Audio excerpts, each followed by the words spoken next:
La pauvreté, c'est une prison. Une prison où l'homme meurt à petit feu. Voilà la pauvreté. On peut chercher d'autres explications, mais pour moi, c'est celle-là. C'est une prison qui tue. Et que tous les talents, tous les grands désirs que Dieu nous a inscrits dans le cœur, eh bien, meurent à petit feu sans produire de belles choses. Alors, il faut jamais se résigner. Bien sûr que nous sommes tentés de la résignation. Bien sûr que nous sommes tentés de dire on ne peut rien faire. Et pourquoi pas? Est-ce que nous avons essayé vraiment de faire quelque chose? Essayons et on verra. Essayez et persistez, persévérez dans cette option que vous avez choisie pour tendre la main à un frère, un enfant, à une femme, un vieillard qui souffre tout seul. Et vous allez voir comment la vie va être plus belle et comme nous allons être plus heureux. Et vous savez que, bon, au moins dans la langue française, le mot « heureux » ne s'écrit qu'au pluriel. On ne peut jamais être heureux tout seul. On sera heureux qu'ensemble.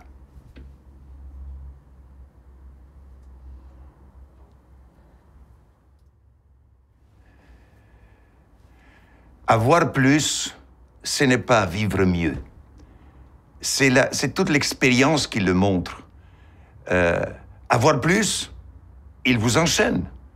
C'est le contraire, c'est avoir moins pour vivre mieux.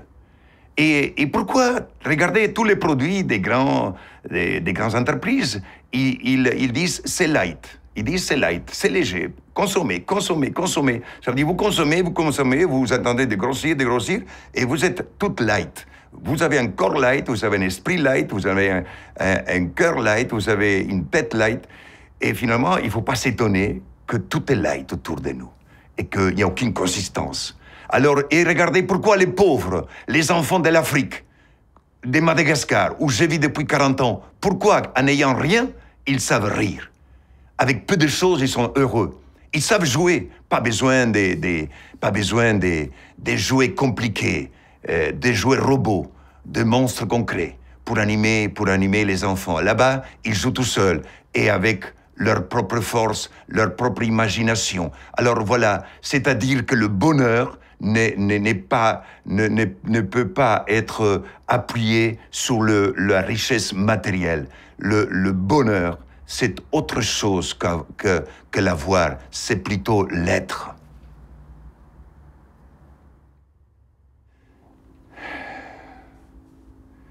On ne peut jamais se croire totalement heureux. Ici, dans la Terre, on court derrière le bonheur.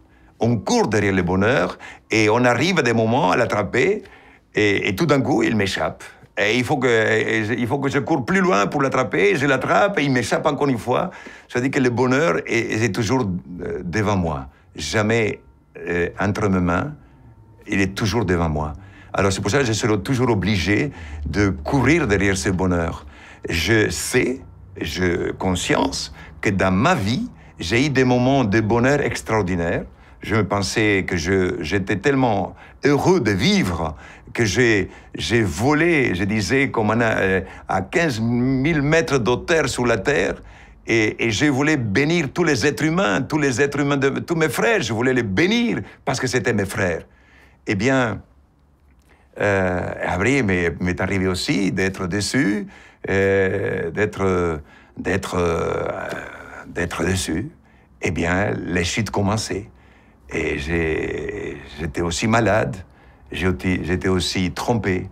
Et eh bien, je touchais terre. J'ai touché terre. L'idéal s'est un peu évanoui. Et voilà que quand je suis arrivé dans une décharge, avec les personnes laissées pour compte, les rien de rien, les plus pauvres des pauvres, c'est avec eux, moi étant à ce moment-là très pauvre, physiquement faible, spirituellement très très pauvre par terre, eh bien c'est avec ce peuple de la décharge qu'on s'est soulevé ensemble. Voilà que là, mes frères les plus pauvres m'ont aidé à retrouver le bonheur. Et ce sont ces frères à qui aujourd'hui je remercie de m'avoir redonné le goût de la vie, d'avoir sauvé moi-même Voilà mon expérience. Et j'y crois aujourd'hui, à cette fraternité, parce que je l'ai vécu. Je crois à cette communion, parce que je l'ai vécu. Et je crois aujourd'hui d'une façon réelle, parce que j'ai touché terre. Et c'est les plus pauvres qui m'ont aidé à me relever.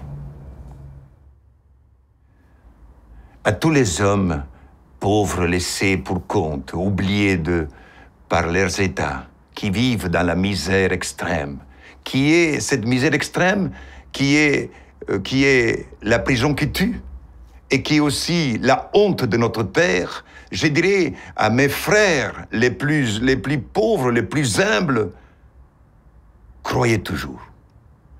Mettez-vous debout. Criez toujours. Criez. Quelqu'un attendra votre cri. Criez toujours. Ne vous fatiguez pas de crier.